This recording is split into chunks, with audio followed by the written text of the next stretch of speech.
At first, Dune Awakening feels like punishment. You spawn dehydrated, sunburnt, and hopelessly underdressed.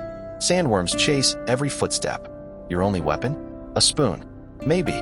It's brutal, but then something changes.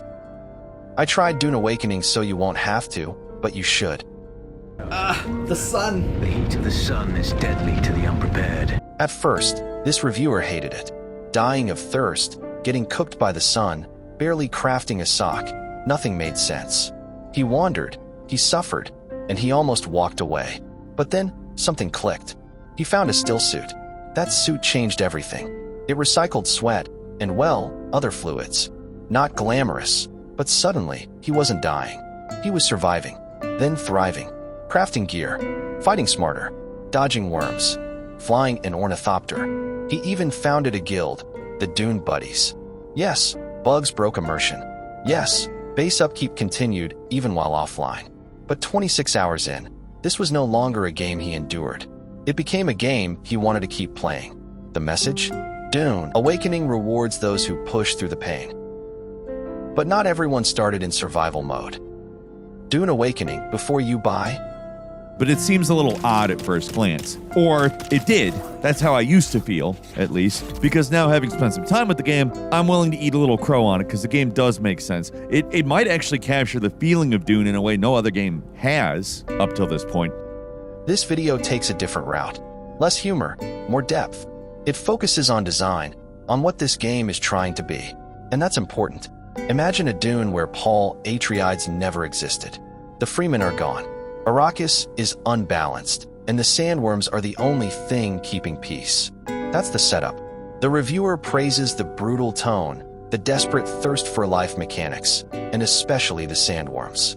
They hear sound. They hunt you. They move. They are not background. They are predators. Combat is good, especially ranged. Crafting? Streamlined. Resource collection? Less of a chore. And the graphics? Gorgeous, especially the lighting. But it's not perfect. MMO elements sometimes break immersion. Player buildings clutter the desert. Climbing feels wonky. One crash. A few bugs. Still, the verdict is clear. This game respects the Dune universe, and it's way more polished than Conan Exiles. So now, we've heard from a survivor and a systems thinker. What if we go to the chaos side?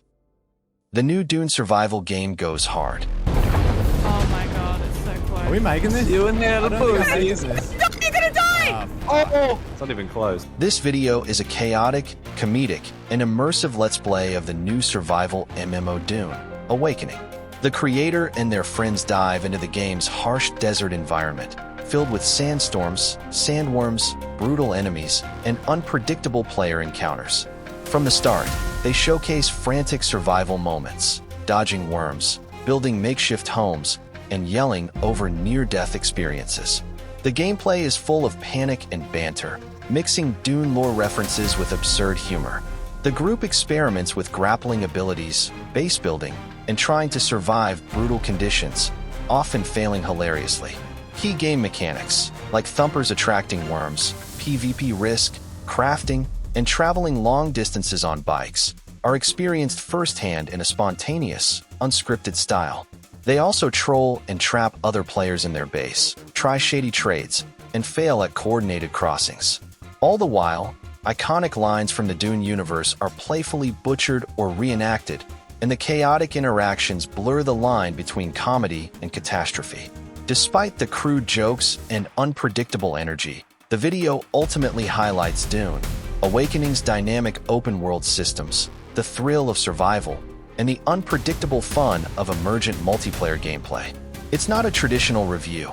It's an entertaining dive into the sandbox madness that makes Dune Awakening memorable.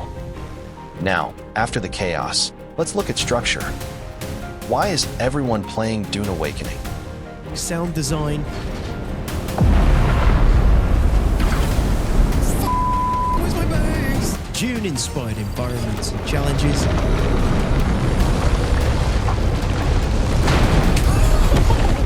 Voice-acted NPCs. Tragic. Truly tragic. And some surprisingly fun movement and class mixing. 30 hours in, this reviewer has a different perspective. He talks systems.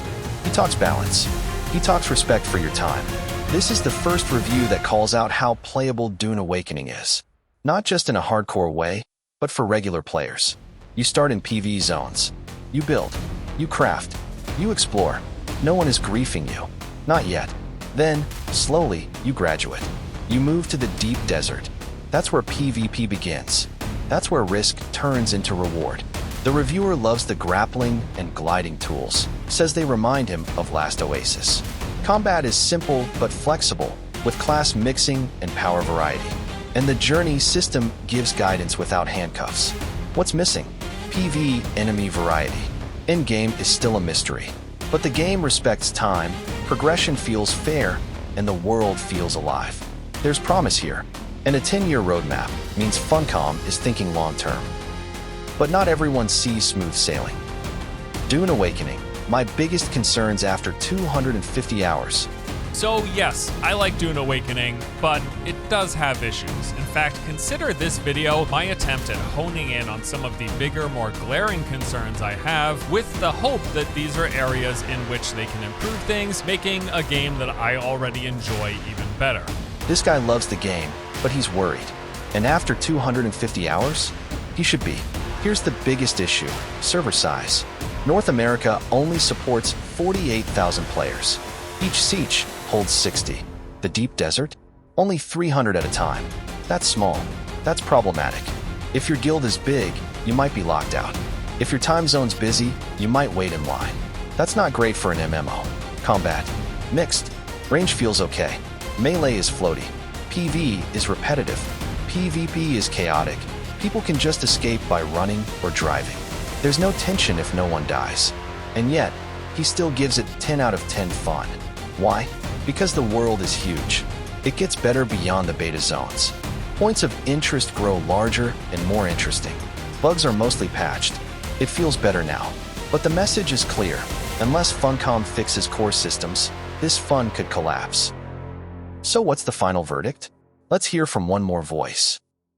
Is Dune Awakening the right game for you? Dune Awakening is not a conventional MMO. You're not going to pay a subscription fee, you buy it and play it for life. There's no pay to win or even microtransaction store present in the game. Dune Awakening plays similar to a Division 2 or a Destiny, a massive game world where you will see people going about their own business, which you play however you want and at your own pace. This reviewer is your guide. He breaks it down like a teacher. He says, this is not your standard MMO. No fixed classes, no forced parties, no subscriptions. Instead, Dune Awakening gives freedom. You pick skills. You mix them. You res pack every 48 hours. You play solo, with friends, or with nobody. It's like Destiny or The Division, not World of Warcraft. Base building, modular, and mobile. You can save blueprints, move your whole base, even sell it to others. That's smart. Combat. Simple but wide. PvE. Chill, unless you dive into the deep desert. PvP. High risk, high reward. There's no pressure to be in a guild. No need to fight every day. You can just build, or trade, or explore. It's flexible. That's the point. Now let's pull this all together. Across 6 videos, we saw 3 big themes. Number 1, the pain of survival. From dying of thirst to dodging sandworms. Every review agrees. The early game is brutal. But they also agree it's worth it. Whether it's a still suit, a sandbike, or the first time you outsmart a worm, the payoff is real. Some almost quit. Others dove in. But all came back stronger. Number 2, the power of systems. The base building, streamlined. The progression, rewarding. Class mixing, deep. Everyone, yes, everyone, praised how flexible and smart the game's systems are. But here's the twist. The MMO parts? Not everyone loves them. Player clutter, immersion-breaking moments, and low server caps frustrate immersion seekers. The verdict, the systems are strong, but still growing. Number 3, the future is fragile. With a 10-year roadmap, Funcom has plans. But that future depends on fixing key issues: server limits, in-game depth, PvP balance, and varied enemies. Some reviewers are optimistic, others cautious, but all agree, if these fixes happen, Dune Awakening could be a huge hit. So should you play it? Only if you're ready. Ready to thirst, to die, to laugh, to build, to betray, to run, to trade, to explore. Dune Awakening is not a game that holds your hand. It breaks it, then hands you a bandage and tells you to craft a better one. If that sounds like your kind of ride, then maybe, just maybe, you're ready for the desert. Just don't forget your still suit.